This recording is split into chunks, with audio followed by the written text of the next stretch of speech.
hay algunas ideas de la antropología, y en particular en su perspectiva existencial, que se tocan con algunas ideas fundamentales de determinadas corrientes psicológicas. ¿Qué vínculos hay entre la antropología y la psicología?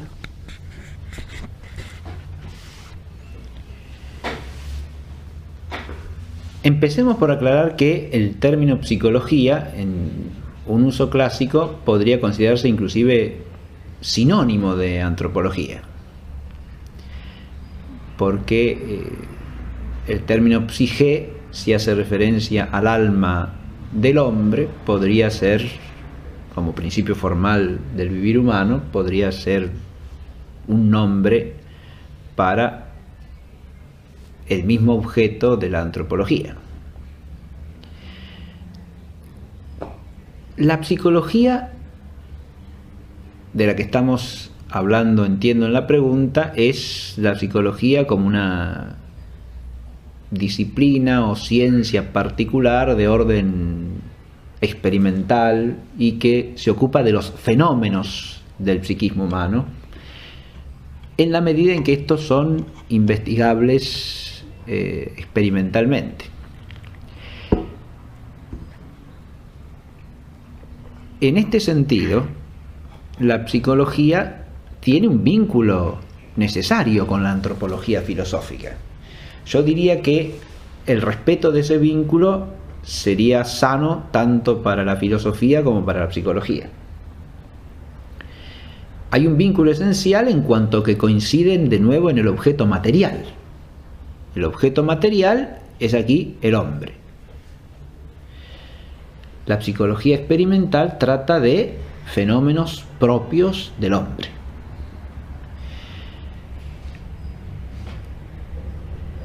Pero si lo que procura es establecer un nexo experimentalmente investigable entre fenómenos psíquicos, ya de suyo está poniéndose un objeto que restringe esa psicología al conocimiento de regularidades o de determinaciones constantes propias del psiquismo humano o propias de la operatividad del hombre. Y por lo tanto no puede ser de suyo ni puede pretender ser un conocimiento exhaustivo ni abarcador de la totalidad del ser esencial del hombre, ni mucho menos una sabiduría suprema que guíe la total existencia del hombre, ¿no? Lamentablemente, en muchas escuelas de psicología, eso es lo que se pretende. Y entonces la psicología viene a sustituir no solo a la antropología filosófica, sino a la filosofía entera e incluso a la sabiduría de la fe. Esa pretensión desmesurada, absolutamente inaceptable, tiene de hecho presencia en nuestra vida social y una presencia que en general implica efectos desastrosos. Efectos desastrosos quiero decir en el sentido de no respetar no solo ya la jerarquía de los saberes o la esfera propia de cada uno, sino inclusive la relación adecuada entre conocimiento y vida moral en la existencia del hombre. Hay escuelas psicológicas que, además de sus conocimientos propiamente fenoménicos, asocian a estos trasfondos antropológicos que ya son de nivel filosófico, pero que muchas veces son, si bien de nivel o de pretensión filosófica, son más bien un cúmulo de errores filosóficos o elaboraciones conceptuales muy endebles que vienen a sustituir una antropología rigurosa.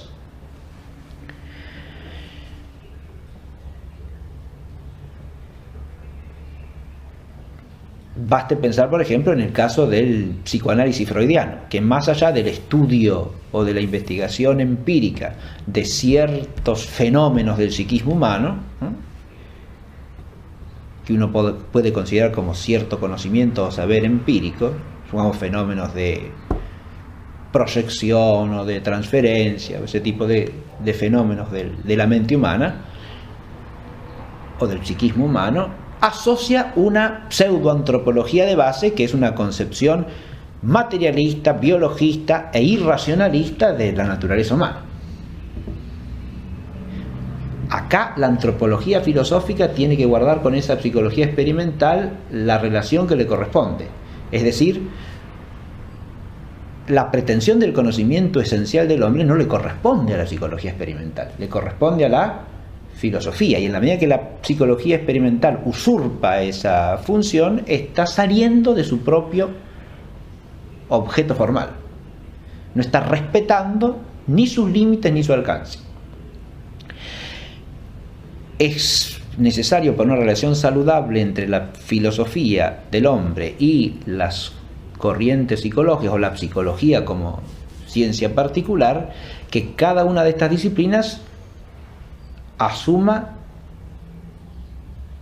la función que le corresponde en la esfera del saber humano, respetando su propia objetividad, su propia esfera de objetividad. Eso es saludable tanto para la una como para la otra. Es decir, la psicología experimental aporta para la filosofía un conocimiento que el filósofo tiene que tener en cuenta para entender la naturaleza del hombre y para captar lo esencial del hombre. Pero al mismo tiempo la filosofía implica un conocimiento de la naturaleza humana que el psicólogo experimental debe tener en cuenta para fundar adecuadamente sus propias investigaciones y sus propias búsquedas y para interpretar adecuadamente sus propios hallazgos, a riesgo de ponerlos al servicio o unirlos con concepciones totalmente desviadas y muchas veces sin fundamento racional alguno de lo que el hombre es.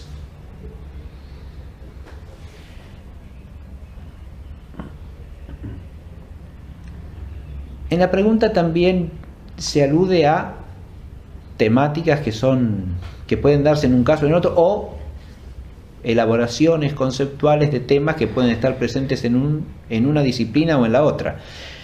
Acá lo que cabría decir es que la coincidencia que puede darse, si es que cada una respeta el orden que le corresponde, es una coincidencia material. Es decir, la misma cuestión, la misma problemática puede estar presente en un caso o en el otro, pero vista desde un objeto formal que es distinto.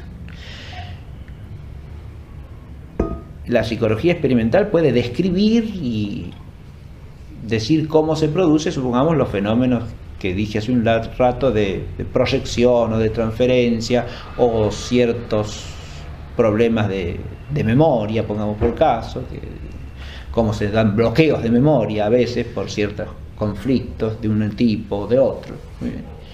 Pero esas cuestiones en la esfera de la filosofía no son más que aspectos de la realidad del hombre que hay que tener en cuenta en relación con la totalidad de la naturaleza humana.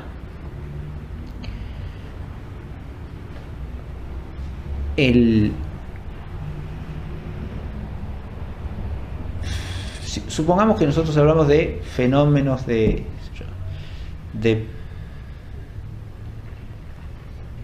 proyectar algo que está en mí sobre otros. El psicólogo puede describir este fenómeno y decir en qué causas o motivaciones puede tener, ¿no? Puede tener en general, ¿no? Ese fenómeno al filósofo le interesa en qué medida. Le interesa en la medida en que dice algo acerca de la naturaleza del hombre. O sea que en el hombre se pueden dar fenómenos psíquicos como mecanismos hasta cierto punto inconscientes, en los cuales se proyecta sobre otro, por ejemplo, una deficiencia que uno mismo tiene, ¿no? Pero al mismo tiempo el filósofo advierte que eso no es algo que defina la naturaleza del hombre. todo caso, si lo enfocamos desde un punto de vista antropológico, cabría más bien hacerlo en la reflexión antropológico-existencial, ¿no? Porque eso es algo que experimentamos que puede pasar en la existencia del hombre. No es algo que tenga que ver directamente con las operaciones que son propias de la naturaleza humana. Pues eso no es una operación propia de la naturaleza humana. Eso más bien es un defecto de la naturaleza humana. De hecho, se lo ha estudiado inicialmente como una suerte de... Bueno, Freud llama mecanismo de defensa, pero en realidad son trastornos del hombre, porque si son... Y es un trastorno inclusive no solo psíquico, sino que es una enfermedad moral eso. Es decir, es no asumir el propio defecto, lo cual implica una incapacidad en el hombre que el filósofo entiende como un defecto de orden moral. Es decir, una incapacidad de asumir el defecto que tengo yo. Y entonces se lo echo encima al otro. El filósofo advierte al mismo tiempo que hay un hecho, pero hay también ahí una contrariedad con respecto a la naturaleza del hombre.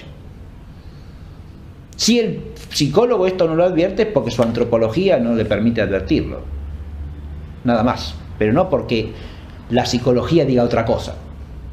El psicólogo, que en realidad el que estudió eso no era un psicólogo, era un médico psiquiatra, o sea, alguien que estudia enfermedades.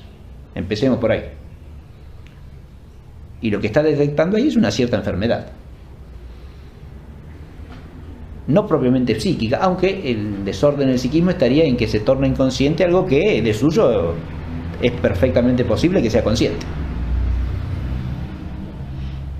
porque uno eso lo puede hacer acallando la conciencia o de un modo inconsciente, espontáneo, pero también es perfectamente posible que sea consciente de eso. Bastaría con que advirtiese su propio defecto o que lo reconociese, para lo cual el hombre está en potencia siempre. El mismo método psicoanalítico demuestra que presupone que está en potencia de adquirir conciencia de eso.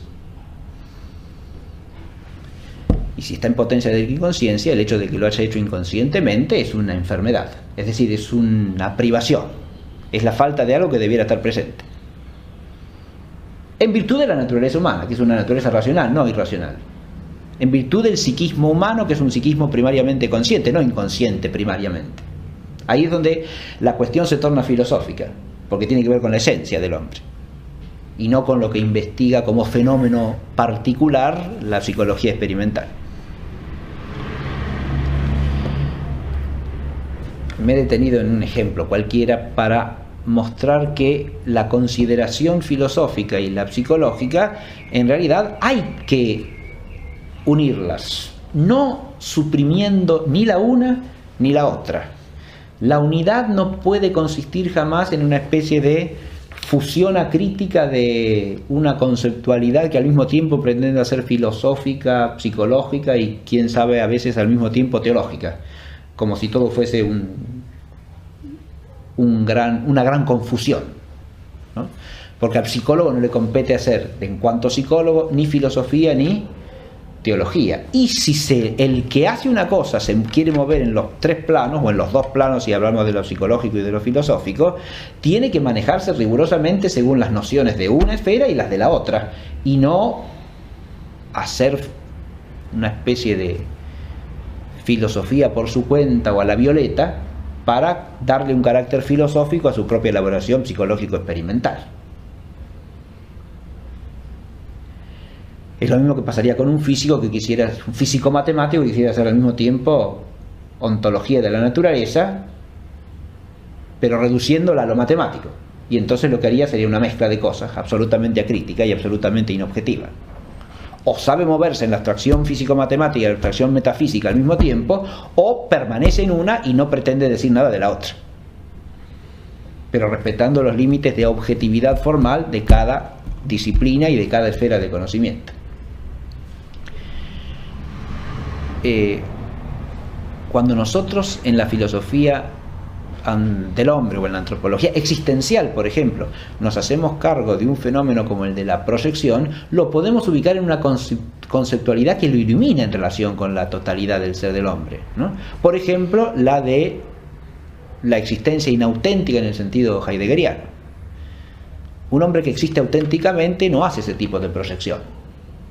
Ese es más bien un fenómeno de existencia inauténtica, que no respeta la objetividad que es propia del vivir humano. No es un fenómeno antropológico cualquiera, es un fenómeno antropológico interesantísimo, es una realidad, pero a la que el filósofo le puede dar una interpretación en un plano superior a la que aparece en la esfera de la psicología experimental, que en realidad lo único que hace es describir el fenómeno y estudiar sus motivaciones en el orden fenoménico.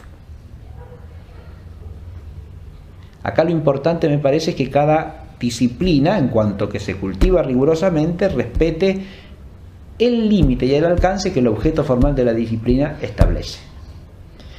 Y esto implica al mismo tiempo no absolutizar el conocimiento propio de esa disciplina y mucho menos convertirla en una disciplina con un alcance inmensamente superior al que de suyo puede tener. El objeto material es aquí el hombre. La psicología experimental trata de fenómenos propios del hombre.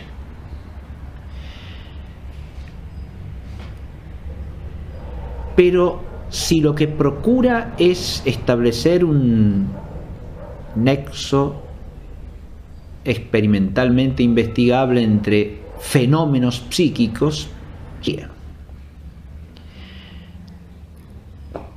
la psicología de la que estamos hablando, entiendo en la pregunta, es la psicología como una disciplina o ciencia particular de orden experimental y que se ocupa de los fenómenos del psiquismo humano, en la medida en que estos son investigables.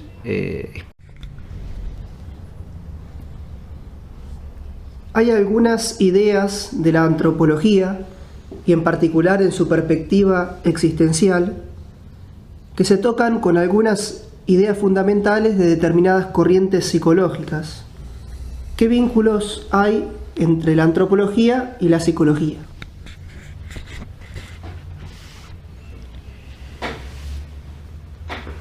Empecemos por experimentalmente.